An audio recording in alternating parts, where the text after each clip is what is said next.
Hi అండి, welcome back to our channel. ఈరోజు జరగబోయే సీరియల్లో అసలు జ్యోత్స్న సుమిత్ర దశరథ్ని కలపబోతుందా, అలానే జ్యోత్స్న కార్తిక్ని ఎలాంటి హెల్ప్ అడగబోతుందో తెలుసుకోబోతున్నాం. సో ఎలాంటి లేట్ లేకుండా డైరెక్ట్ సీరియల్లో కలుపుదాం. జ్యోత్స్న అయితే కార్తిక్తో ఒక ఇంపార్టెంట్ విషయం మాట్లాడాలని జ్యోత్స్న కార్తిక్ని అయితే ఒక బయటికి రెస్టారెంట్ తీసుకువెళ్ళిపోతుంటుంది. అప్పుడు కార్తిక్ అయితే ఇలా అంటుంటాడు, చెప్పండి పెద్ద మేడం గారు, నాతో ఏం మాట్లాడాలి అంటుంటే అప్పుడే జ్యోత్స్న అయితే ఇప్పుడు నువ్వు డ్యూటీలు ఏం లేవు కదా, మరదలని పిలవచ్చు అని అంటుంటే సరే చెప్పు మరదలా అని కార్తిక్ అయితే అంటుంటాడు. నువ్వు నాకు ఒక సాయం చేయాలి బావా అంటుంటే ఏ విషయంలో? తాత నాకు 1 వీక్ టైం ఇచ్చాడు. నువ్వు మాట్లాడేది CEO పోస్ట్ గురించా అని కార్తిక్ అంటుంటే అప్పుడు జ్యోత్స్న అవును బావా, ఈ 1 వీక్లో నేను ప్రూవ్ చేసుకోలేకపోతే నా ప్లేస్లోకి ఇంకెవరో వస్తారు. అప్పుడు కార్తిక్ దానికి నేనేం చేయాలి? నేను CEOగా ఉండాలంటే దానికి నీ సపోర్ట్ కావాలి.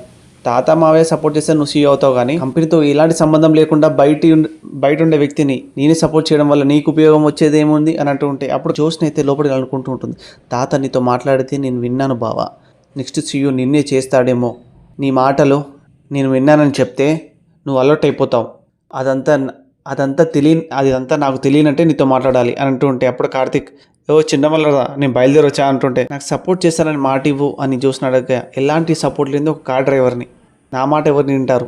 అప్పుడు జ్యోత్స్న నీ స్టామినా ఏంటో బోర్డు మీటింగ్లో చూపించావు కదా బావా, అది తాత కోసం చేశాను, ఇది నా కోసం చేయి.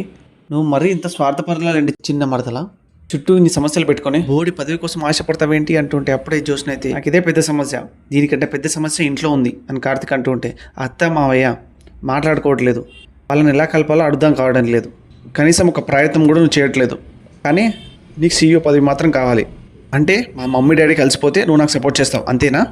జరగని వాటి గురించి మనం మాట్లాడుకోం అనవసరం అని కార్తిక్ అయితే వెళ్ళిపోతూ ఉంటాడు. అప్పుడు జ్యోత్స్న ఇలాంటి ఉంటుంది, జ్యోత్స్న నేను చాలా తక్కువ అంచనా ఇస్తున్నావు బాబా, మమ్మీ డాడీని కలిపి నా క్యాలిబర్ ఏంటో నేను ప్రూవ్ చేసుకుంటాను అని అక్కడి నుంచి అయితే జ్యోత్స్న వెళ్ళిపోతుంటుంది. అప్పుడు కార్తిక్ అయితే ఇలా అనుకుంటాడు, అమ్మో ఇది వెళ్ళే స్పీడ్కి ఎక్కడ రచ్చ చేస్తుందో నేను కూడా దీని వెనక వెళ్తాను అని అనుకుంటూ ఉంటాడు. ఇంకా జ్యోత్స్న అయితే ఇంటికి వెళ్ళి అమ్మ నాన్నని గట్టిగా అరుస్తూ ఉంటుంది.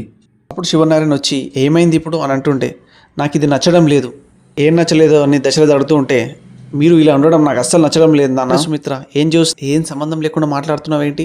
మీ తాత నీకు ప్రూవ్ చేసుకోవడానికి టైం ఇచ్చాడు కదా, నేను నా గురించి మాట్లాడడం లేదు మమ్మీ, రా మమ్మీ అని సుమిత్రను పట్టుకొని తీసుకువెళ్ళి దశరథ పక్కగా నిల్చోబెడుతుంటుంది జ్యోత్స్న. మీరిద్దరు ఇలా మాట్లాడుకోకుండా ఉండడం నాకు అస్సలు ఇష్టం లేదు అని అంటూ ఉంటుంది జ్యోత్స్న.